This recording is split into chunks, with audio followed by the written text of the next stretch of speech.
Loïc Leloup, agriculteur dans le Loiret. Mon exploitation est blé, orge, colza, soja avec de l'irrigation. Système simplifié. Je ne laboure plus depuis 2 ans. J'ai un 8S e-Power 265. Lui, il est destiné à la traction.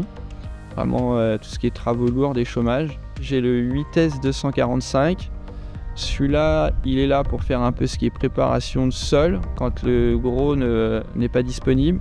Après, sa tâche principale, c'est de semer. Après, j'ai un 7S. Ça, c'est pour la partie pulvérisation, donc en variation continue. Et après, j'ai 2 anciens tracteurs, le 6485 en tier 3. Et on a toujours notre 6290 qui est là. Ce qui a fait que j'ai choisi le 8S, c'est le confort, le gabarit du tracteur, sa puissance, son ergonomie aussi, on va dire en cabine, faut être honnête.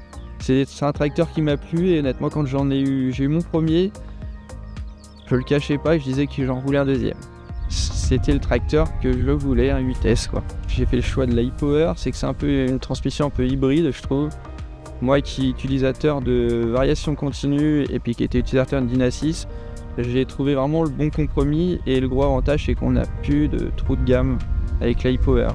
On peut la prendre en full power shift au champ si on est à l'aise et puis en mode route, en mode auto et qui se gère quasiment comme une variation continue. L'espace entre cabines c'est quelque chose paraît anodin. Sur le 7724 on n'avait pas cet espace là. J'ai compris tout de suite le pourquoi du comment ça a été fait. Il y a aussi une autre chose que j'ai trouvé utile, mais sur les carreaux. Pas besoin d'aller de l'autre côté, on se met sur le côté et on arrive à faire tout le carreau. J'ai remarqué l'utilisation. C'est des tracteurs qui sont spacieux, je veux dire, on voit pas les heures passer dedans. Je vois, moi, ça a été une sacrée différence quand je passais de 7724 à celui-là. Je peux faire plus d'heures avec, j'arrive à la maison, je suis moins fatigué. Tous les tracteurs sont équipés au GPS, même le 6290. Je suis en RTK. Tous les passages sont figés au jour d'aujourd'hui. Tous les déchômeurs. Je rentre dans un champ. Toutes les bordures sont dessinées. Les établissements, allez-y. C'est un concessionnaire qui a plusieurs bases. Ça nous a amené des choses positives. Quand on a besoin d'une pièce, c'est disponible dans une autre base.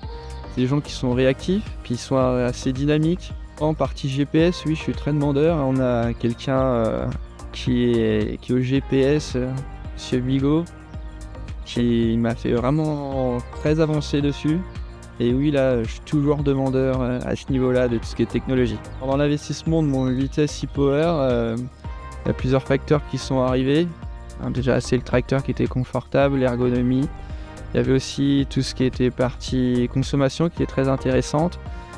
Il y a la partie garantie qui était aussi important. Et après, j'ai la partie tout ce qui était crédit bail de chez ACO qui est très intéressant, souple. Ça m'a permis d'ailleurs même de recommencer 2 fois après. Le design du tracteur, surtout qu'il soit français, quelque chose qui m'importe. J'ai acheté français, c'est quelque chose dans la mesure du possible quand l'outil nous convient, mais c'est quelque chose qui est un grand facteur chez moi. Et le design, oui, j'aime quand c'est beau. Là, ce tracteur-là, on le regarde 2 fois.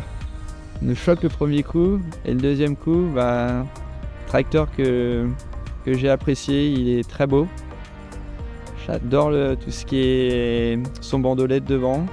L'espace entre cabines, c'est atypique, mais moi j'aime bien. Et la couleur rouge, c'est quelque chose que j'affectionne aussi.